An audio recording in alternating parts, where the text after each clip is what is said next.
গোপালদা, কত টাকা হয়েছে দেখো তো। ভালোই হয়েছে, যা হয়েছে দুজনের আধা আধি।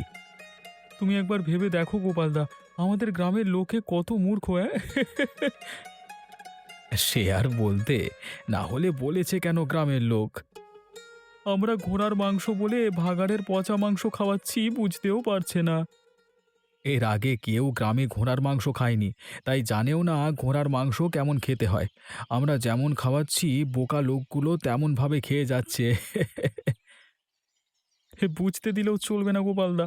এই ঘোড়ার মাংসের নাম করে পচা ভাগাড়ের মাংস এখন আমাদের নোট ছাপবার মেশিন। এই নে দেখি রতন, রাখ তোর ভাগের টাকাটা। আরে হ্যাঁ হ্যাঁ, দাও দাও, কালকে সকাল থেকে উঠে যাবে, দৌড়াতে হবে। আর দেখতে হবে ভাগাড় থেকে কোন মাংসটা তুলে না খাওয়ানো যায়। আমাদের কাজটা ভাব কত কঠিন। ভাগাড়ে যাওয়া, সেখান থেকে অত পচাওয়ালা মাংসের মধ্য থেকে সব টাটকা মাংস পছন্দ করা, সেটা কি কম খাটুনির কাজ? দাঁড়াও দাঁড়াও, কদিন পর থেকে দাম আরও বাড়িয়ে দেব। ঠিক বলেছিস, দাম না বাড়ালে আর চলা তো যায় না। আমাদের একটাই উদ্দেশ্য, নোট কামাতে হবে, বুঝলে তো? একদম একদম। মা, আমার বাবাকে দেখতে ইচ্ছে করে মাঝে মাঝে। তো কি করি বলতো পূজা মা? সে যদি আলাদা এগিয়ে থাকে তাহলে আর কিভাবে দেখবি তাকে? বাবা কি খারাপ কাজ ছাড়তে পারে না গো? আমাদের এখানে একসাথে কেন থাকে না বাবা? তোর বাবা যদি খারাপ কাজ ছেড়ে ভালো কাজে মন দিত তাহলে তো হয়েই যেত। দেখবে, একদিন ঠিকই ভালো হয়ে যাবে বাবা। কিচ্ছু হবে না। ওই লোকটাকে বিয়ে করে আমার জীবনটা একেবারে শেষ হয়ে গেছে। ও যদি ভালো হয় তাহলে মহাভারত অশুদ্ধ হয়ে যাবে। আমি বলে বলে আমার সারা জীবনটা শেষ হয়ে গেল। শেষ পর্যন্ত আমাদেরকে আলাদা করে দিয়ে ও এখন ওই চিটিংবাজ লোকটার সাথে একসাথে থাকে। দুজনে মিলেমিশে বাজারে চিটিংবাজি করে বেড়াচ্ছে। আমরা যদি একসাথে থাকতাম কত ভালো হতো বলো মা। ভালো তো হতোই, কিন্তু অত সুখ আর আমাদের কপালে আছে বল? আমার কি মনে হয় বলো তো, একদিন দেখবে বাবা সব ছেড়ে ভালো হয়ে যাবে। ভগবান যেন তাই করেন। আমার অর্ধেক জীবনটা শেষ করেছেন, বাকি অর্ধেকটা যেন না করেন। আমিও গিয়ে তখন বাবার কাছে থাকবো। আমরা সবাই একসাথে থাকবো। কি মজা!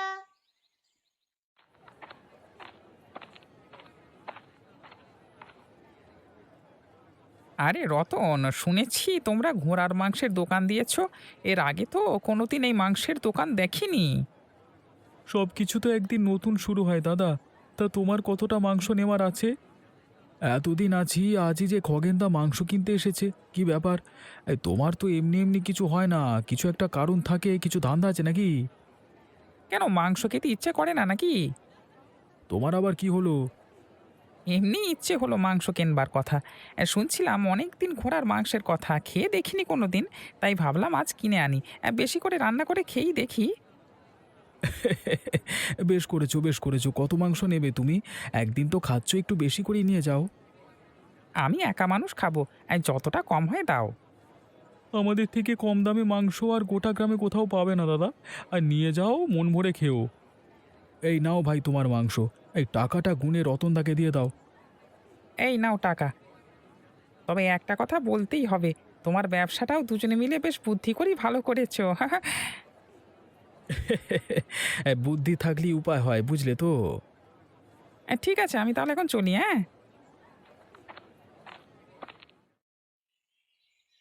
এই ছি, ছি, ছি, ছি! ওয়াক! থু! এই এ কি মাংস দিয়েছো তোমরা? মুখে দেওয়া যায় না, ধ্যাৎ! এই যেমন লোক তোমরা তেমন মাংস, ধ্যাৎ!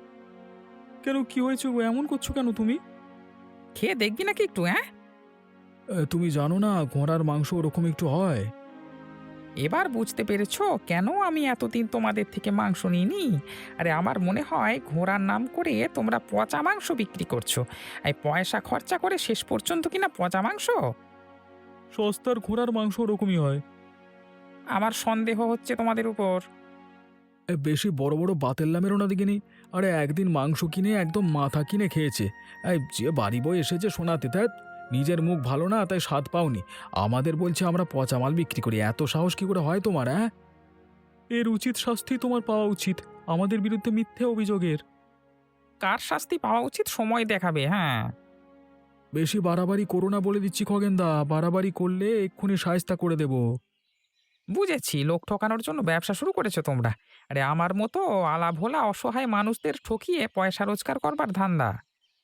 অনেকক্ষণ শুনছি তোমার বকবক, এবার বিদায় হতো। হ্যাঁ, অনেক দেখেছি তোমার নাটক, আর একবারও না, এবার যাও এখান থেকে। পূজা, এসেছিস মা তুই? এবারে বড় দেরি করে এলি। এত দেরি করলি কেন? আরে তোকে দেখবার জন্য যে আমার মনটা কত ছটফট করে তুই কি জানিস না? তোমার কাছে আসার তো আমারও ইচ্ছে করে বাবা, কিন্তু মা যে আসতে দেয় না, বলে তুমি খারাপ লোক, তাই তোমার কাছে যেতে নেই। তোর মা শুধু আমার খারাপ দিক দেখে, একটু ভালো দিক দেখলো না। ভালো দিকটা দেখবে কি করে শুনি? ভালো কাজ কিছু করেছো তুমি? তোর মা বোঝে না যে তোদেরকে ভালো রাখার জন্য আমি এত কিছু করি। মা বলে আমাদের ভালো রাখার জন্য এত কিছু করার দরকার নেই। মা আর আমি দুজনে সৎ পথে ভালো থাকতে চাই। তোমার মতো খারাপ পথে ভালো থাকতে চাই না আমরা। দেখ, আমি যে পথে চলি সেই পথে পয়সা একটু বেশি আসে, পয়সা বেশি আসলে সুখে থাকা যায়। মা বলে সৎ পথে চলে যা সুখ আসে তাতেই আসল সুখ পাওয়া যায়। তার জন্য বেশি পয়সা থাকার কোনো দরকার নেই। অল্প পয়সাতেও গ্রামের লোকেরা কি বেঁচে নেই? মা বলে আসলে তোমার লোভই তোমার সর্বনাশ করে। তুমি যতদিন না এই পথ ছাড়বে, মা কোনো দিন তোমার কাছে আসবে না। ঠিক আছে পূজা, এখন তুই পয়সাগুলো রাখ, আর যা, আবার তাড়াতাড়ি আসবি কিন্তু, কেমন? ভালো কথা বললেই তুমি তাড়িয়ে দাও বাবা। কি করব বল, যে পথে একবার চলতে শুরু করেছি সেই পথ তো আর ছেড়ে পেছনে ফিরতে পারি না। ঠিক আছে বাবা, আমি এখন আসি।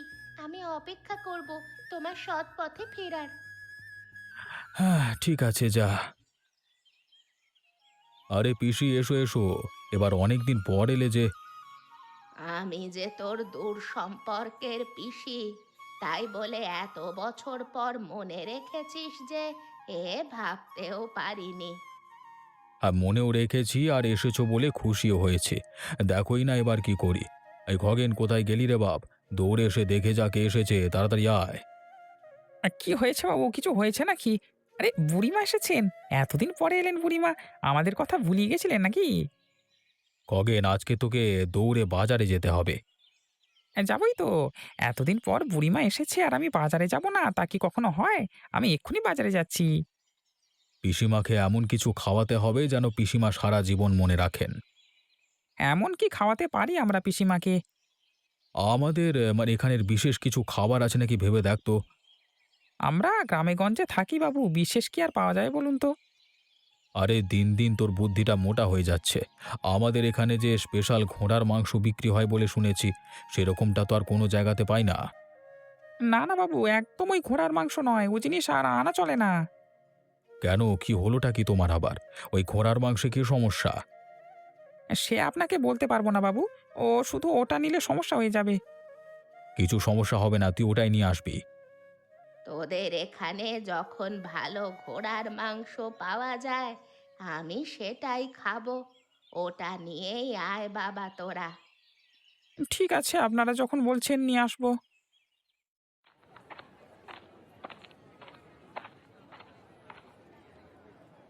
আরে রতন, আজকেও 1 কিলো মাংস দাও। আরে আজকে যে হাড় কিপটে খগেন মাংস কিনতে এসেছে, ব্যাপার কি? নিজে কিপটে আর আমাদের নামে অভিযোগ করে ফাঁসাতে চায় ব্যাটা। আজ আবার এসেছে মাংস কিনতে। আমার জ্বালাটা যদি তোমরা বুঝতে। তোমার আবার কি হলো?